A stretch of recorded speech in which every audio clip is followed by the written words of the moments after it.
Tov.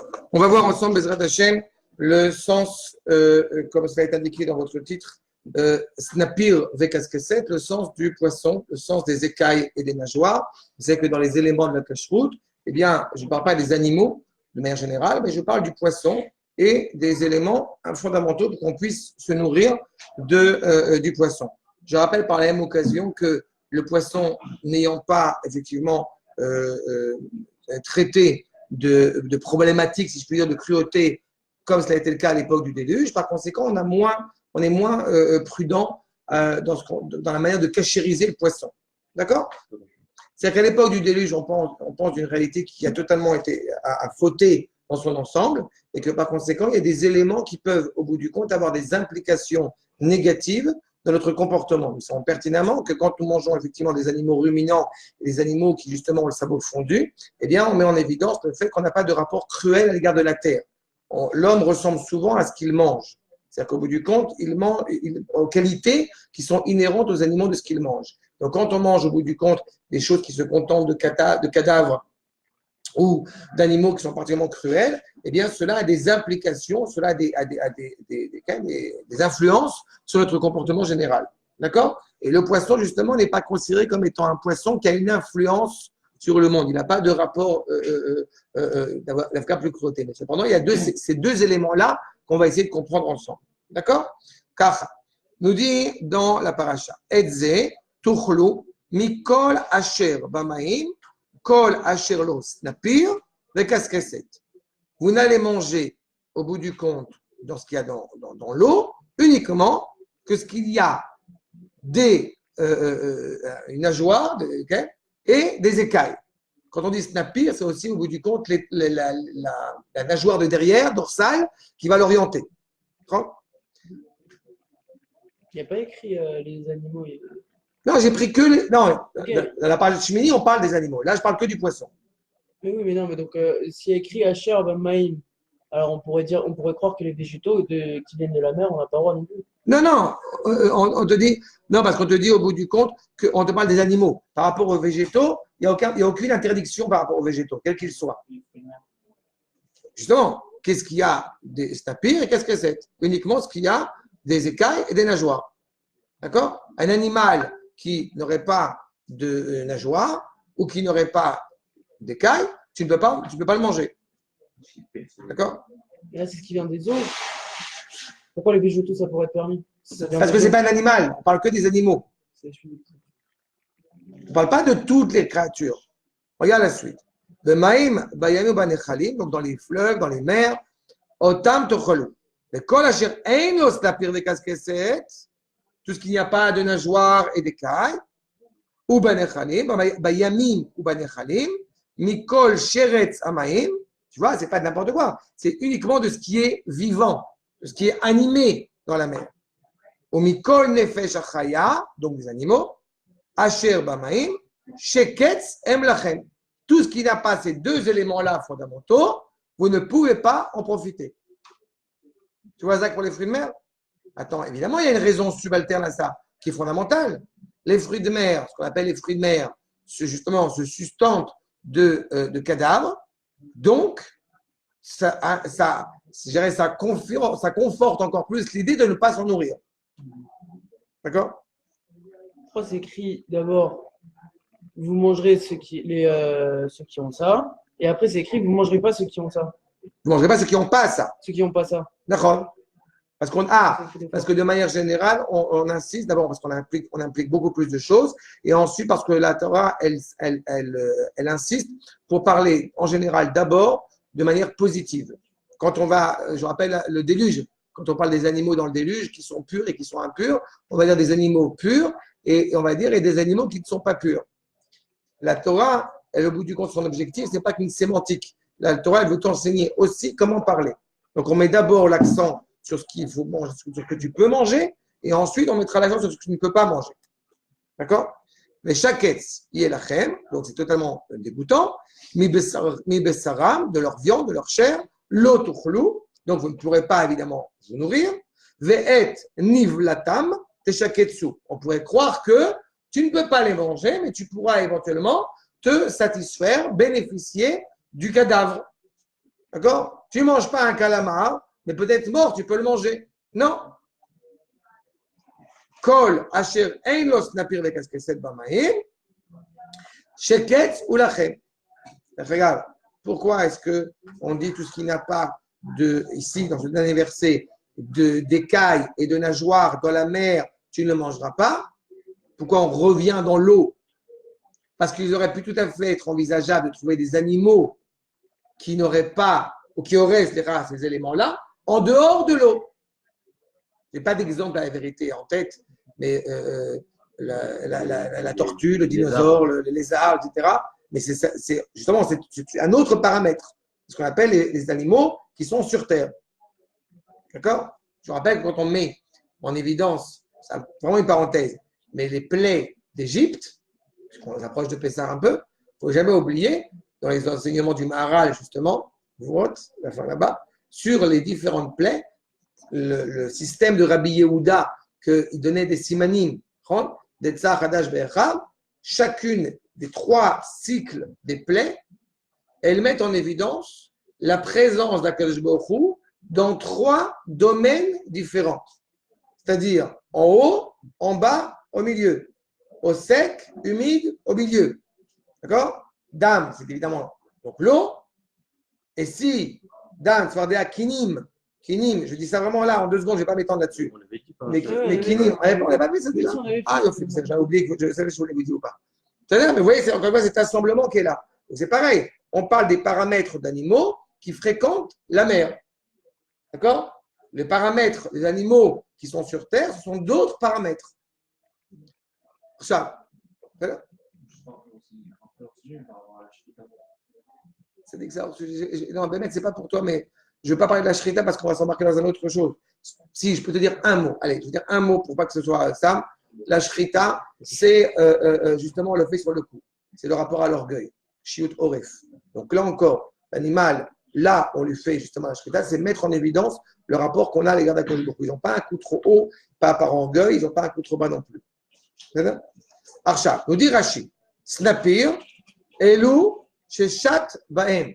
C'est-à-dire qu'au bout du compte, comme j'ai dit, c'est quoi? De quel type de nageoire parle-t-on? De la nageoire dorsale, de celle qui, au bout du compte, elle lui permet d'avoir un itinéraire, d'accord? Une boussole. Kaskeset, Elou, Klipim, Akvuim, Bo. Ce sont comme des petites. On peut trouver ça dans la même considération chez le soldat romain. Vous avez vu le soldat romain quand il a on dirait du feu, quoi, que ça fait exprès avec des réverbérations du soleil, on faisait du feu. Bon, ces éléments-là, c'est ça au bout du compte la casquette. Donc les écailles. Les chirion cascassim ou la vouche. C'est quoi chirion cascassim? C'est ça. Les soldats romains qui étaient habillés avec cet uniforme-là. D'accord? Donc, on a ces 2 paramètres-là. Encore une fois, la Torah, elle ne parle pas au hasard. Pourquoi? Enfin, je vous le dis tout de suite, mais on va le développer. Un animal qui a des écailles a obligatoirement une nageoire. C'est bien? Il a fait. Mais alors, dans ce cas-là, si tu me dis il a des casquettes, il va dire qu'il aura une nageoire. Parce qu'il perd, vous avez des poissons qui perdent leurs écailles quand on sort de l'eau. C'est l'air, mais justement, c'est dans l'eau. Mais au bout du compte, la Torah va te dire on a ajouté un mot. C'est pas clair. On a ajouté un mot. Mais pourquoi c'est aussi fondamental d'être prudent de ne pas attaquer des poissons qui n'auraient pas d'écailles? Nous dit le Rav, l'accord numéro 3, Pinkas Saraya, c'est partie des manuscrits du Rav Kook, Adagim Menoer Akaskassim. Les poissons qui sont dépourvus d'écailles. Mechosrei Agana Ativit. L'écaille lui permet d'avoir une protection, une écorce naturelle. S'ils n'ont pas d'écorce naturelle, eh bien, au bout du compte,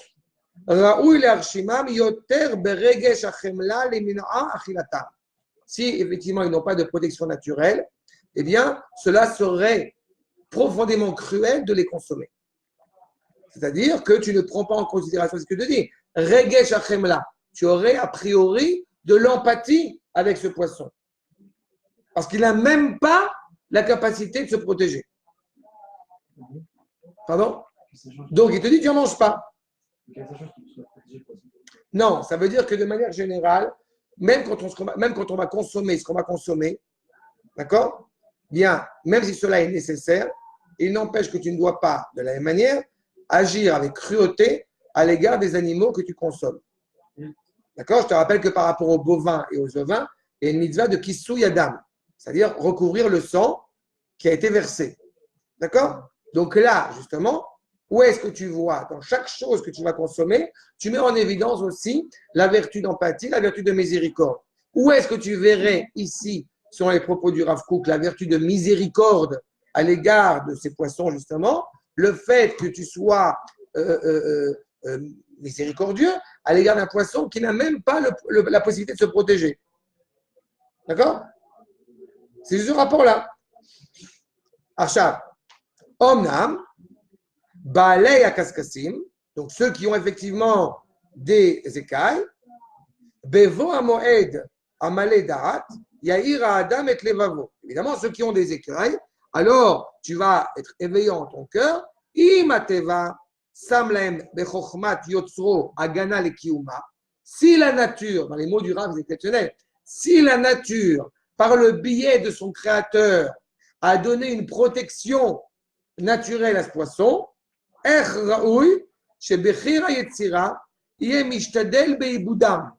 comment cela effectivement serait possible que celui qui est le fleuron de la création pourrait s'efforcer de les mener à leur perte. Si Akadosh Baruch Hu les a protégés, pourquoi tu veux les tuer? Alors tu dis le Rav Kook, comprends bien que ce n'est pas seulement parce qu'il a des écailles, c'est parce qu'il a aussi une nageoire. C'est-à-dire que lui donne la possibilité de s'échapper, de fuir, d'avancer.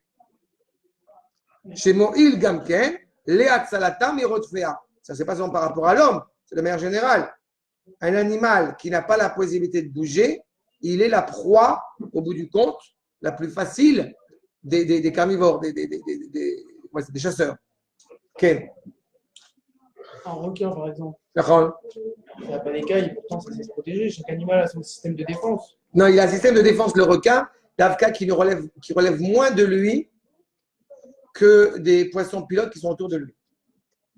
Mais à la vérité, j'ai bien fait une recherche une fois. On a souvent dit que le requin était aveugle, alors qu'en fait, il n'est pas tellement. Son sens essentiel, ce n'est pas la vue. Mais il n'est pas aveugle. Par contre, les poissons pilotes qui vont avec lui, il y a des petits poissons qui sont à côté de lui. Et ils ne sont jamais attaqués par le requin. Et en fait, les poissons pilotes, on a pensé, je ne sais pas si on le pense encore, mais je sais qu'on a pensé pendant très longtemps qu'il permettait aux requins de se guider. Et en fait, ils récoltent les restes. Pardon? J'ai entendu? Ah, douleur nourrie. D'accord? Mais tu as raison par rapport au requin. Mais le requin, il n'empêche qu'il a aussi, si tu veux, le requin il ne va pas t'attaquer s'il ne se sent pas attaqué.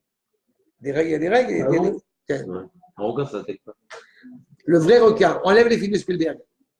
Mais non, même pas. Il y a des documentaires, on voit le mec qui fait rien, il ne bouge pas, le requin il vient, il attaque. Non, parce qu'il est attaqué par le sang, par sa bouche, il s'est trompé, il est en danger. Les mouvements. Ouais. Le sang. Alors, en fait, le requin, il veut te soigner. Quand il voit le sang sur les cheveux. Bon, en tous les cas, je reprends sur le poisson. La Mishnah, Maseret Nida. Et voilà le chidouche qui est fondamental qu'on va devoir essayer de comprendre parce que pour l'instant, tout ce que je vous dis, c'est au niveau du sens obvi du verset. Moi, je ne veux pas m'arrêter là, je vais aller un peu plus en profondeur. Mais d'abord au sens le plus simple. Nous dit dans Maseret Nida, dans la Mishnah, Kol Yeshlo Kaskeset, Yeshlo Snapir. Tout celui qui a des écailles, il a aussi une queue, il a aussi une nageoire dorsale. Veyesh Yeshlo Snapir, Ve'en Kaskeset. Donc tu peux avoir une queue, comme vous avez créé le requin par exemple, mais il n'y a pas d'écailles. À l'inverse, celui qui a des écailles, il a obligatoirement une queue. Donc dans ce cas-là, pourquoi est-ce que tu as insisté pour dire qu'il faut absolument qu'il ait des écailles et une queue? S'il a des écailles, obligatoirement il a une queue. S'il a une queue, c'est obligatoire qu'il ait une écaille. On a dit oui. Voilà, donc c'est pour ça qu'il dit les deux. Nahon, mais si tu dis casquette, c'est pas chou qu'il a une nageoire dorsale. Mais c'est là.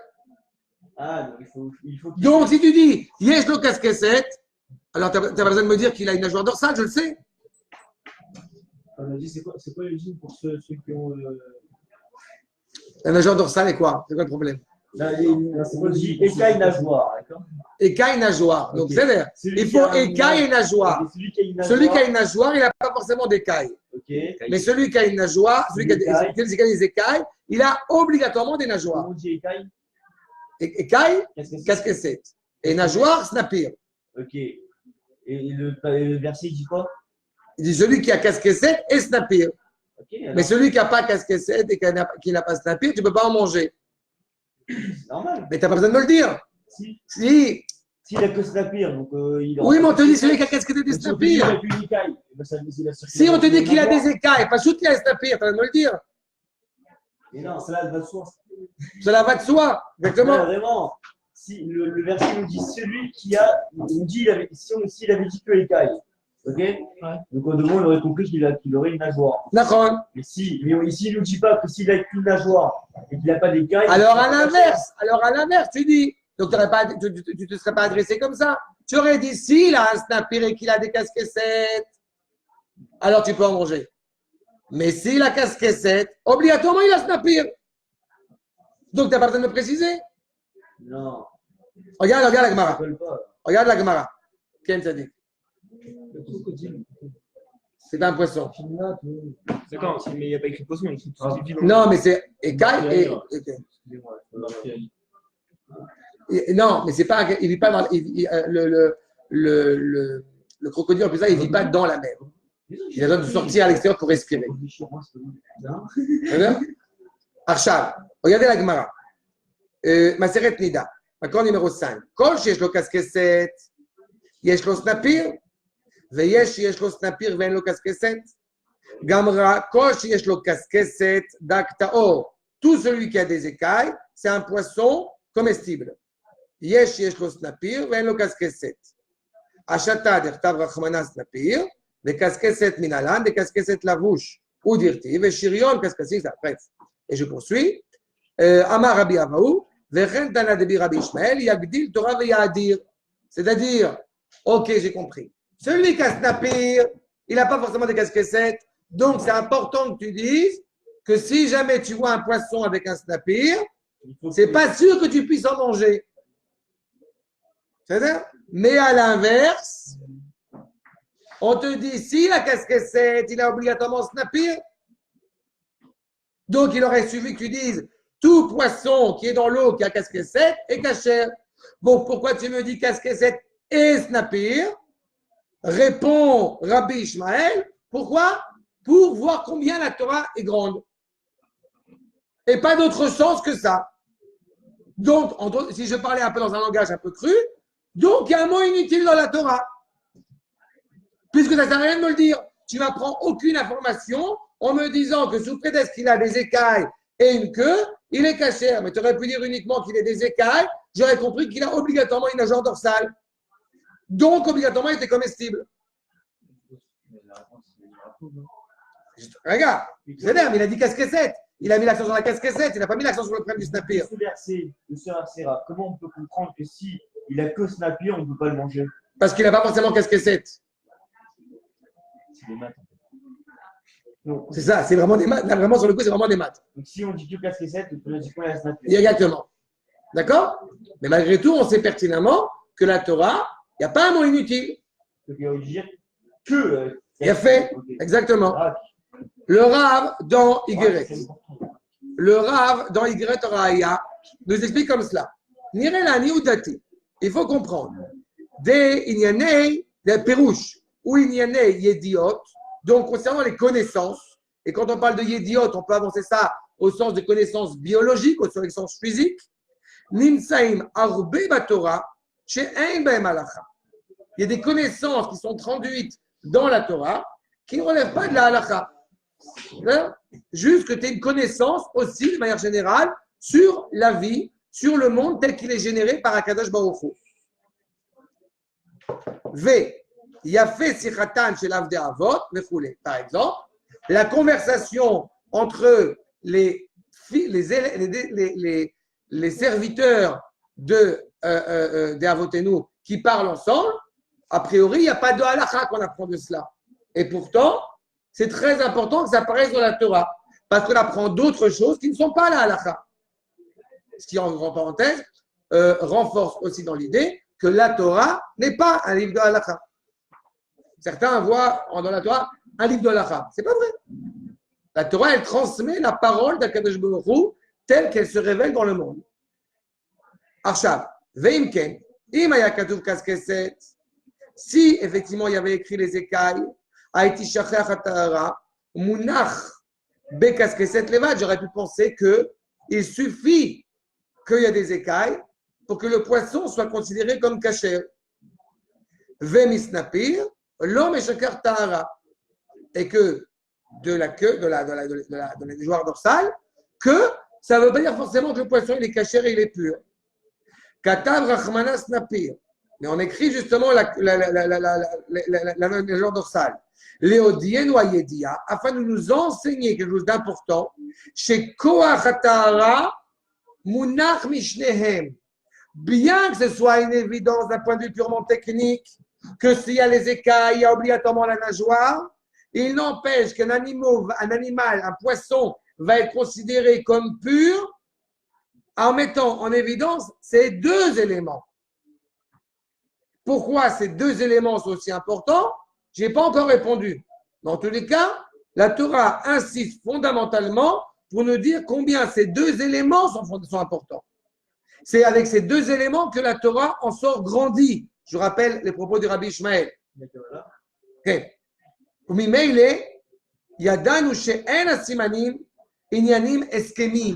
On sait pertinemment que ce n'est pas une simple formulation, le fait de parler des nageoires et des écailles. Et là, en eux, en ces deux éléments, se trouve l'essence même de la pureté. Et il faut construire sur cette connaissance, sur ce postulat-là, il faut construire au bout du compte des idées fondamentales qui sont l'expression profondément noble de la Torah. D'accord? Alors, comme j'ai évoqué tout à l'heure la shrita et les animaux, on a compris qu'il y a différents éléments de moraux. D'accord? L'animal que je mange, qui n'est pas carnivore, qui n'est pas cruel à l'égard de la terre, on le comprend. Mais qu'est-ce qu'on apprend de ces valeurs morales vis-à-vis du poisson? Hein? Prenons, s'il vous plaît, ma corde numéro 7. Rov Asimanim. Le Rav Zvi Yehuda. C'est quoi du Rav Zvi Yehuda dans Sefer Bereshit? Rov Asimanim. Baem Mishtamshim Bnei Adam. La plupart des éléments, des signes qui sont utilisés par les hommes, par l'humanité de manière générale, sont des signes extérieurs. D'accord? Parfois, c'est très délicat. C'est-à-dire que tu décides que quelqu'un est digne ou indigne en fonction de la couleur de son vêtement. C'est un petit peu inapproprié. Mais la plupart de l'humanité fonctionne par ce regard extérieur. Mais cependant, nous savons pertinemment qu'il y a parfois, et on voit bien par rapport notamment aux vêtements du Kohen Gadol, par exemple, il y a des éléments qui sont inhérents, qui sont induits par la profondeur de la personne, par la profondeur de la dignité de la personne. Ariesh simanim mautiim penimiim. Il y a des... Qu'est-ce qui se passe? Ariesh simanim, il y a des éléments intérieurs profondément importants. C'est-à-dire profondément importants. Kachem simanim d'oraïta. Tout ce qui est dans la Torah. Vous avez une apparence extérieure, la couleur noire des tefilin, mais qui cache un enseignement très important. D'accord? La forme des tefilin, etc. Non, sujet. Ça cache des choses très importantes, fondamentales. Chez Massar Lanour et Bono Sherolam, que nous a transmis à Kadosh Baruch Hu. J'ai fait 4 cours sur les tefilin, c'est pour ça que je le dis. Ça va? Non, en Afrique, ce n'est pas sur. En tous les cas, ce sont des éléments qui sont la partie cachée de l'iceberg et qui cachent derrière eux des choses fondamentales que nous a transmis à Kadosh Baruch Hu. Yotzer à Adam, donc Dieu, Yotzer Baalei Hachaim, le même, c'est le même. A Torah kovat lanu et afranot ve'agdarot ben advarim. La Torah nous transmet la définition et les distinctions entre chaque chose. D'accord? Extérieurement, il peut arriver que tu ne vois aucune différence entre tel élément et tel autre élément. Et pourtant, intérieurement, c'est fondamentalement différent. D'accord? Vous serez d'accord avec moi qu'entre Cohen, Lévi et Israël, il n'y a aucune distinction extérieure. Et pourtant, si David Benita monte sur le Kodesh HaKodashim, il est condamné. Et si Alexis ou Shmuel Cohen monte sur le Kodesh HaKodashim, bon, pas toute l'année non plus, eh bien, il n'est pas condamné, c'est même demandé. Et pourtant, extérieurement parlant, il n'y a rien qui nous diffère.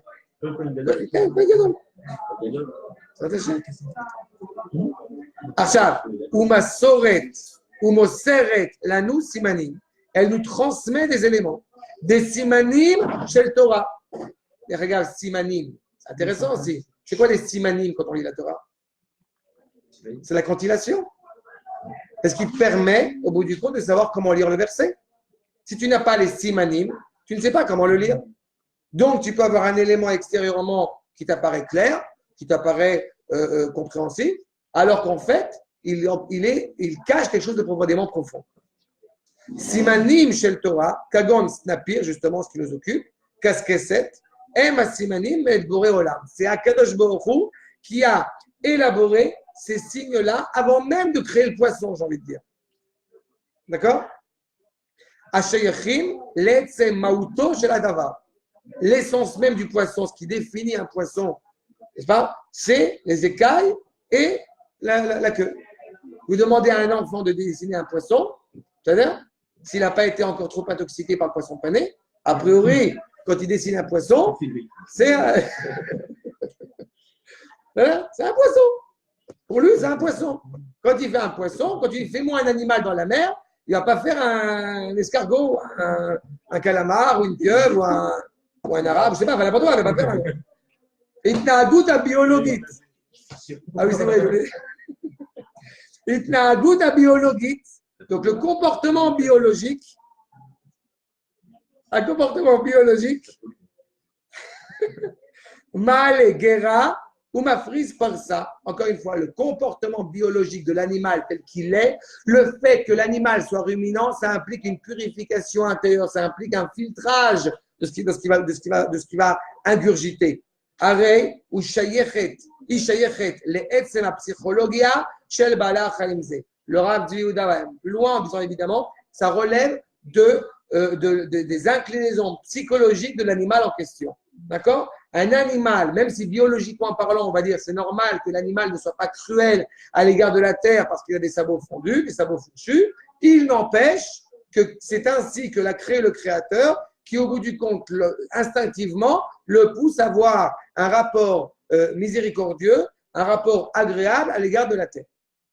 D'accord? Et donc, évidemment, quand on va se nourrir, cela va nous influencer et va, je dirais, limiter, adoucir la cruauté qu'on pourrait avoir, que Dieu nous en préserve. D'accord? Maintenant, pourquoi ces deux éléments-là sont aussi fondamentaux? Et pourquoi est-ce que la Torah en parle avec autant d'insistance? On a vu dans les versets, ça revient comme ça plusieurs fois. On passe, j'ai envie de dire, à un niveau un petit peu au-dessus, grâce au Shla Kadosh. Le Rav Horowitz, je rappelle, un des grands Mekoubalim, après le Hari, évidemment, et autour de la période et après le Maharal, il explique comme cela. Iné, Talmidei Rachamim, les maîtres ont été appelés métaphoriquement des poissons qui existent en abondance. Parim verabim. Ve'amru bechagiga la pasuk ke mismarot netu'im. Dans le traité de Chagiga, où on parle de ceux qui sont comme des clous plantés, maneti azu para veraba avdivre Torah parim verabim. Qu'est-ce qu'on nous dit? Que comme au bout du compte, le nombre d'écailles, le nombre de poissons qui existent en abondance, telles les paroles de Torah existent en abondance. C'est-à-dire qu'au bout du compte, plus l'homme grandit en Torah, plus il a une protection, entre guillemets, naturelle. D'accord? Dans l'image qui est évoquée. V. Aoskim besodot à Torah, ceux qui se préoccupent, je rappelle que sod, le secret, mais c'est intéressant de rappeler que besodam, megoal nafshi, besodam megoal nafshi. Quand Yaakov va faire la Baïracha sur Shimon et Lévi, il demande expressément qu'ils soient séparés.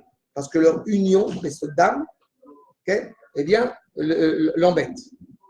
D'accord? C'est que Sod, ce n'est pas seulement le secret. C'est ce qui me relie au bout du compte de manière la plus intime et la plus proche au Créateur. C'est-à-dire? Donc, Aoskim Besodot, Bat Torah, Solelim Bemaim Adirim, ceux qui vont étudier la Kabbalah, ceux qui vont étudier la Torah, les dimensions les plus profondes de la Torah, eh bien, je dirais, sont dans des eaux profondes. D'accord? Non?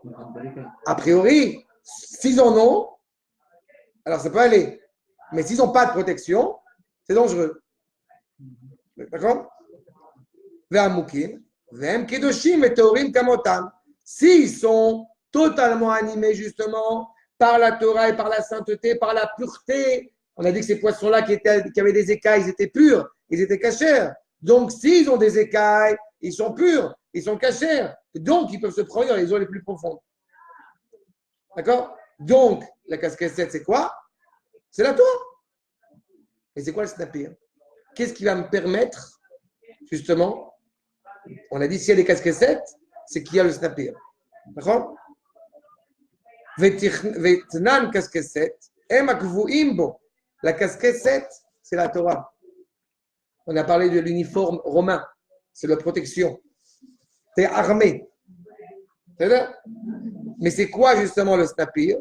À Poré Arbaen, le snapir, on a dit, c'est la nageoire dorsale qui va lui donner une direction dans la vie.